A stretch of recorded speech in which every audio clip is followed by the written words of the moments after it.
네, 어제 열린 윤석열 대통령 6차 탄핵 심판에서 윤 대통령과 곽종군 전 사령관이 주요 쟁점마다 엇갈린 진술을 이어갔습니다. 또 다른 증인이었던 김현태 707 특임단장은 기존과 달라진 증언을 내놨는데요. 윤 대통령 탄핵 심판 변수와 이재명 민주당 대표 측근인 김용전 민주연구원 부원장 불법 자금 항소심 결과 김광삼 변호사와 함께 얘기 나눠보겠습니다. 어서 오세요. 네, 안녕하세요. 안녕하세요. 어제 윤석열 대통령의 곽종군 전 사령관이 나오니까 눈빛부터 상당히 달라졌습니다. 상당히 좀 적극적으로 반박을 했는데 그만큼 곽종군 전 사령관의 진술이 좀 핵심 변수가 될 수 있다. 이렇게 본 거겠죠? 그렇다고 볼 수가 예. 있죠. 일단 이제 국회에 계엄군이 들어간 건 맞죠.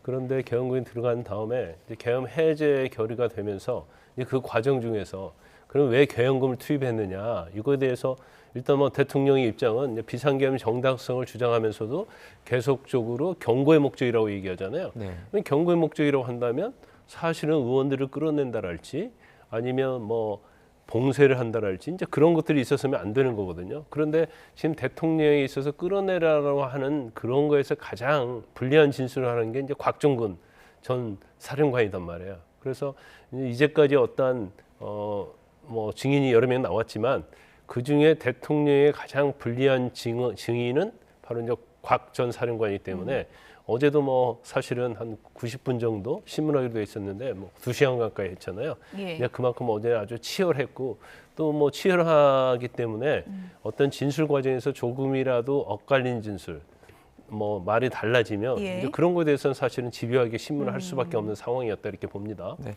어제 탄핵 심판에서 말씀해 주신 것처럼 엇갈린 진술들이 조금 나왔는데 끌어내라는 지시, 국회의원을 끌어내라는 지시와 국회 봉쇄 부분을 두고 양측이 좀 어떻게 엇갈렸죠?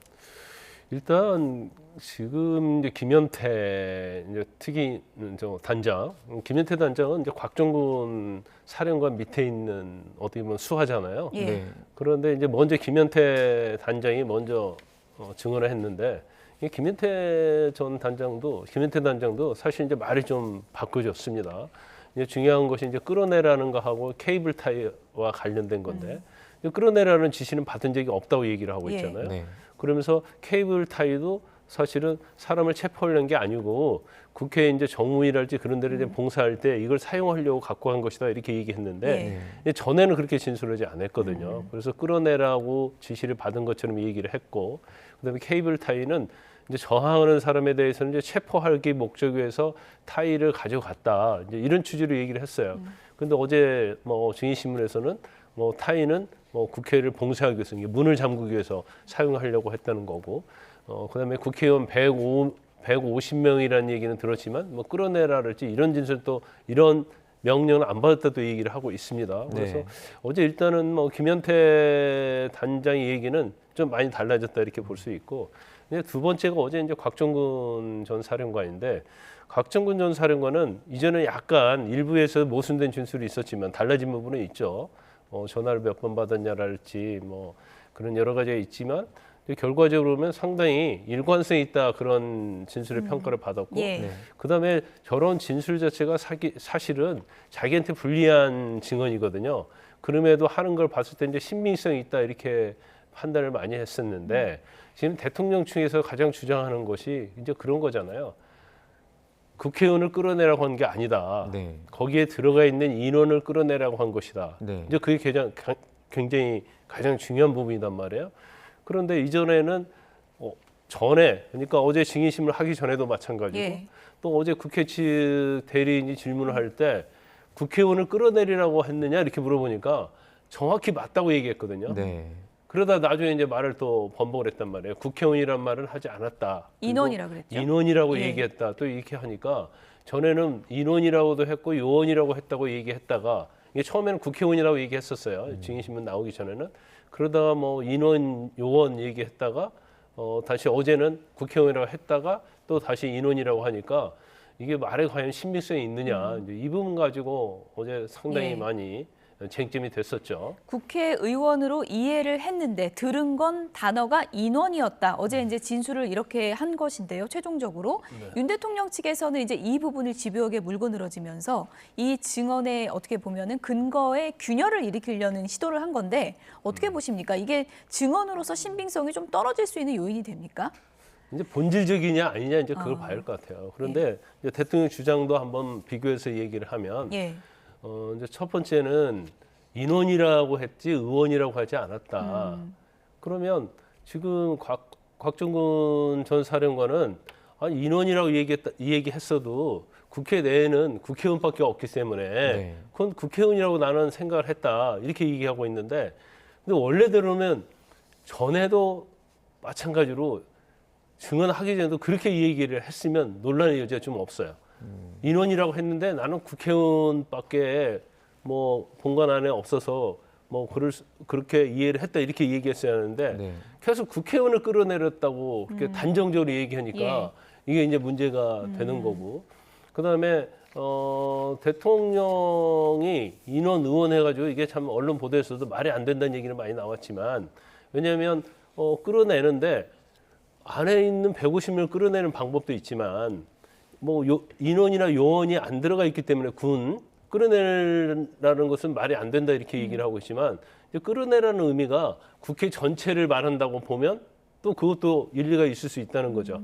꼭 뭐 국회 회의장에 있는 사람을 끌어내라라는 그런 취지를 안 할 수도 있는 거고. 이제 그 다음에 이제 두 번째가 이제 곽정근 관련해서 이제 전화 내용도 물론 중요하지만 지금 10명에서 지금 제 대통령이 주장하는 내용입니다. 한 15명에서 20명밖에 정문에 배치돼 있지 않았다는 거 아니에요. 그래서 정문에 이제 못 들어갔다는 거 아닙니까? 저지를 해서. 네.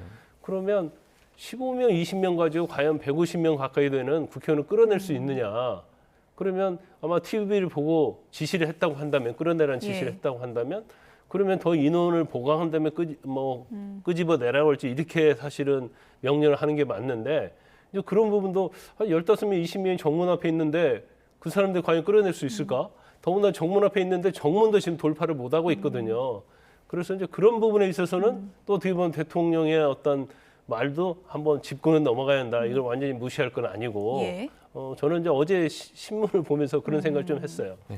탄핵 심판 중에 윤 대통령이 이에 대해서 본인은 이제 인원이란 말을 써본 적이 없다라고도 이렇게 말을 했습니다. 그런데 실제 그 심판 도중에 인원이란 말을 조금 또 쓰기도 했거든요. 이 부분은 심판관들이 어떻게 생각할까요? 근데 그건 제가 볼 때는 이제 본질적으로 중요한 부분은 아니에요. 네. 그냥 인원이라고 말을 보통 때는 안 쓴다 할지라도 뭐 특수한 상황에서는 인원, 요원 뭐 그런 말 쓸 수 있는 거잖아요. 그래서 이제 본인의 어떤 말의 습관이 개인적으로 볼 때 뭐 인원이라는 말을 나는 거의 안 쓰는데 하는데도 사실은 그날 심판정에서도 인원이라는 말을 썼단 말이에요. 네. 그건 이제 말이라는 것 자체가 우리가 막 물론 어떤 내용에 대해서 설명하려면 의식을 하고 막 얘기를 하지만 단어 하나하나까지 의식하는 건 아니거든요. 그러면 뭐 인원, 요원, 의원 그건 뭐 말할 수 있기 때문에 이제 본인 생각에는 나는 인원이라는 말을 잘 안 쓰는데 근데 저거 틀린 말이야. 이제 이렇게 생각할 수는 있지만 뭐 대통령 입장에서는 또 착각할 수도 있는 거죠. 어쨌든 지금 핵심 증인들 진술을 보면은 말이 바뀐 사람도 있고 뉘앙스가 바뀐 사람도 있고 아니면 용어 사용이 조금 변경된 부분도 있는데 어떻게 보십니까? 이 탄핵 심판 기류가 앞으로 좀 진실 공방 양상으로 길게 갈 가능성도 있다고 보세요? 근데 중요한 것은 이제 그 말이 바뀐 부분이 증언에 있어서 이게 본질적이냐 본질적이 아니냐 이게 굉장히 중요한 거예요. 근데 사실 지금 문제가 되어 있는 것들은 아주 그렇게 본질적인 건 아니에요. 그렇지만 이제 끌어내라랄지 뭐 도끼로 부셔랄지 이런 내용은 대통령과 직접 관계된 이야기잖아요. 그러니까 뭐 헌법 법률 위반이냐 아니냐 내란죄가 되냐 안 되냐 이걸 떠나서 대통령이 거기에 직접적으로 관여해서 이런 엄청난 것을 지시했느냐 안 했느냐 이게 사실은 지금 중요한 거지. 예를 들어가지고 끌어내려고 안 했다 하더라도 군이 가가지고 봉쇄를 했어요. 그럼 이건 국헌문란 목적이라고 볼 수 있는 여지가 있어요. 그러니까 본질적인 부분은 이제 그런 거지만 사실은 대통령에게 불리한 증언을 하는 이 증인들의 어떤 진술의 신빙성 그리고 대통령이 직접 관여를 했고 뭐 예를 들어서 지금 가장 계엄에 있어서 가장 핵심적인 그런 내용 중에 쟁점 중에 하나가 체포조 관련된 거 아닙니까? 네. 대통령 입장에서는 체포조 관련된 부분이랄지 의원 끌어내라는 부분이랄지 이게 제일 중요한 거예요. 그래서 그 부분에 대해서 일단 증언을 하는 증인들이 이전에 법정에 나오기 전과 후가 왜 이렇게 다르냐? 그러면 이건 믿을 수 없다. 그래서 나는 체포조랄지 계엄을 경고의 목적으로 한 것이지 만약에 체포조를 운영하고 진짜로 의원들을 끌어내라고 지시했다고 하면 이건 경고 목적이 안 되는 거거든요. 예. 그러니까 대통령은 그게 자신에 있어서는 본질적이라고 생각하기 때문에 이 부분은 사실이 아니다 이렇게 주장을 하면서 뭔가 입증을 하려고 뭐 전략적으로 노력을 하고 있다. 저는 뭐 그렇게 봅니다. 네. 또 하나 진실 공방으로 번질 만한 게 그러니까 윤 대통령과 김용현 전 장관이 철수 지시를 했냐 안 했냐입니다. 곽 전 사령관 같은 경우에는 윤 대통령과 김 전 장관이 이런 지시를 한 적이 없다. 이 철수를 하긴 했지만 이거는 자신의 어떤 개인적인 그 스스로의 의지로 이걸 명령을 한 것이다 이렇게 말을 하고 있거든요. 이것도 많이 엇갈리는 부분이죠. 그렇죠. 그러니까 계엄 해제를 국회에서 요구하면 네. 이제 바로 해제해야죠. 그럼 이제 철수를 하는 게 맞죠. 네. 근데 이제 시간이 상당히 걸렸단 말이에요. 그걸 두고는 2차 계엄을 하려는 게 아니냐. 아니면 계엄 해제 요구에 응하지 않으면서 계속 계엄을 끌고 가려는 게 하는 게 아니냐. 이제 그거에 대한 의혹이 상당히 많이 있었죠. 근데 대통령이랄지 이제 김용현 전 장관은 계엄의 정당성을 주장하면서도 설사 계엄이 이게 어떤 뭐 법적으로 문제가 있다 하더라도 우리는 계엄에서 해제가 요구하면 바로 철수하려고 했다.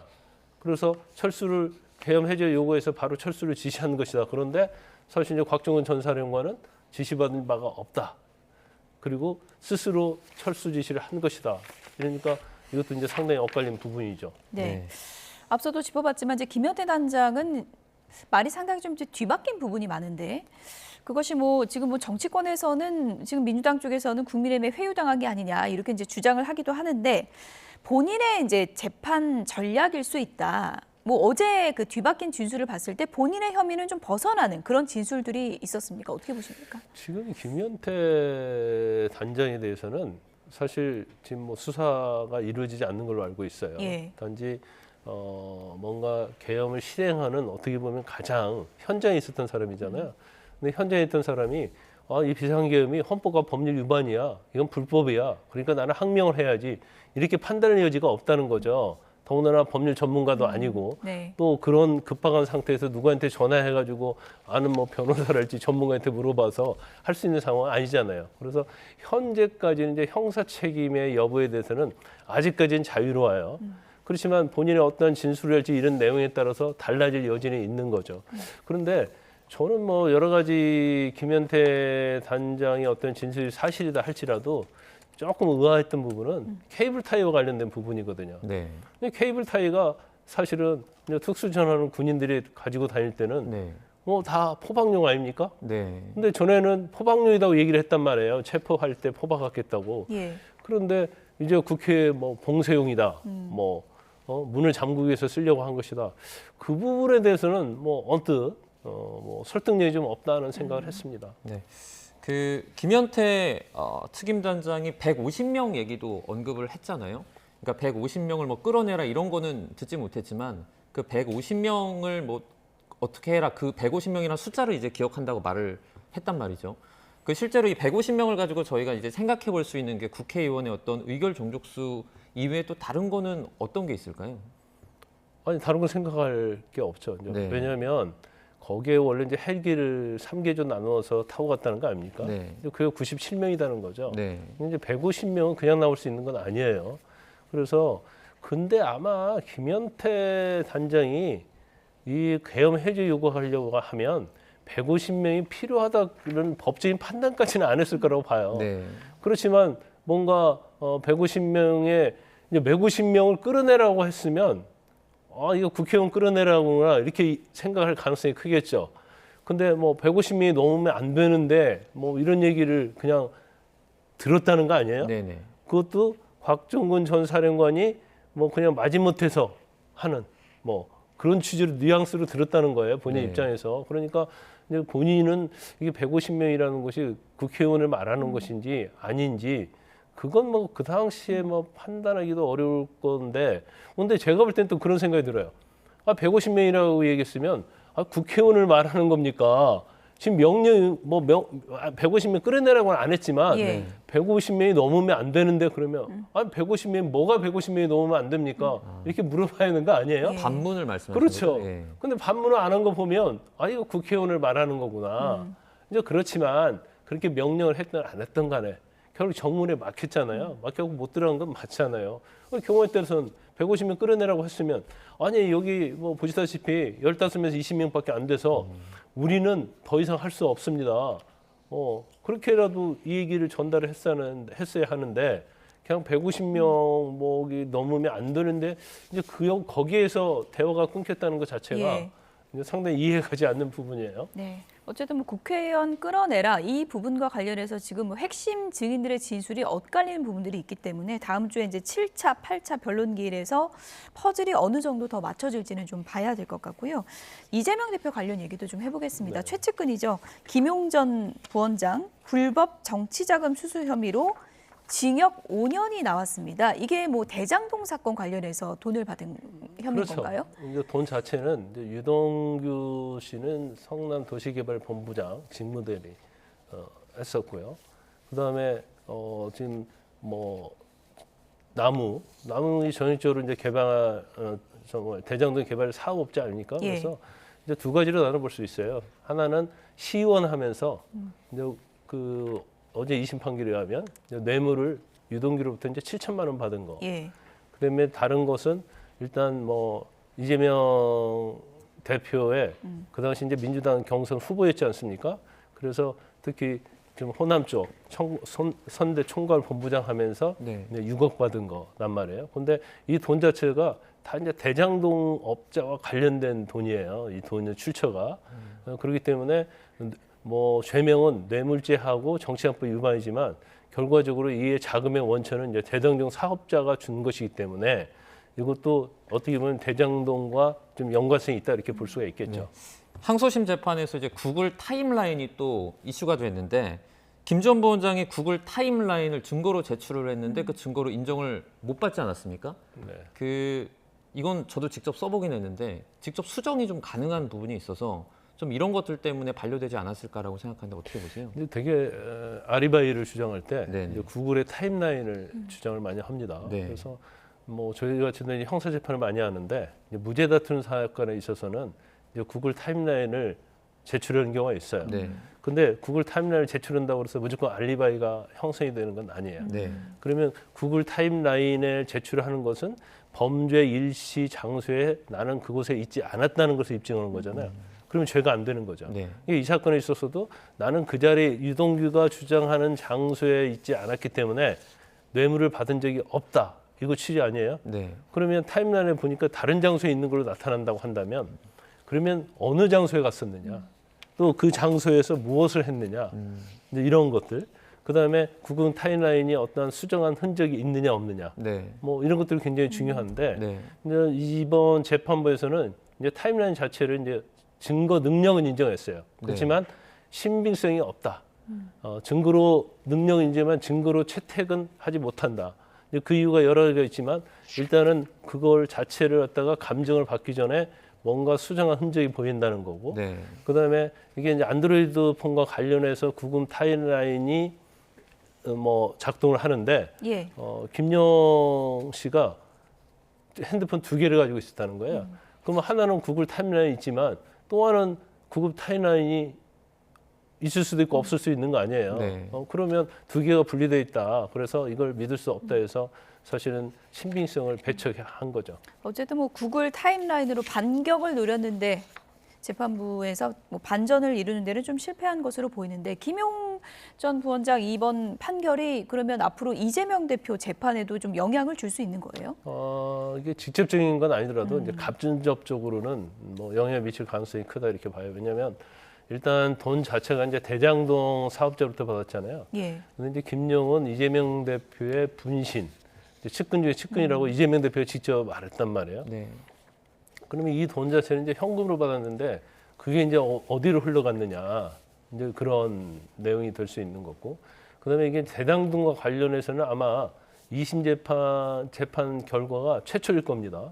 이제 그게 하나 있고, 이제 그보다 더 중요한 것은 뭐가 있냐면 유동규 씨의 어떤 증언이 사실은 김용에 대한 유죄 판결에서 엄청난 중요한 자료로 결정적인 자료를 썼단 말이에요.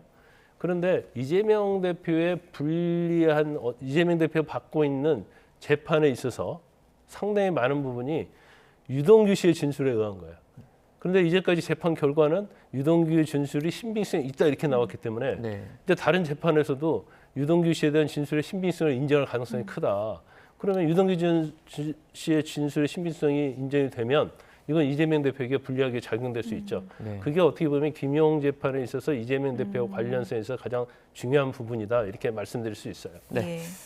윤 대통령 탄핵 심판 그리고 다양한 법적 쟁점들 저희가 살펴봤습니다. 김광삼 변호사와 함께했습니다. 고맙습니다.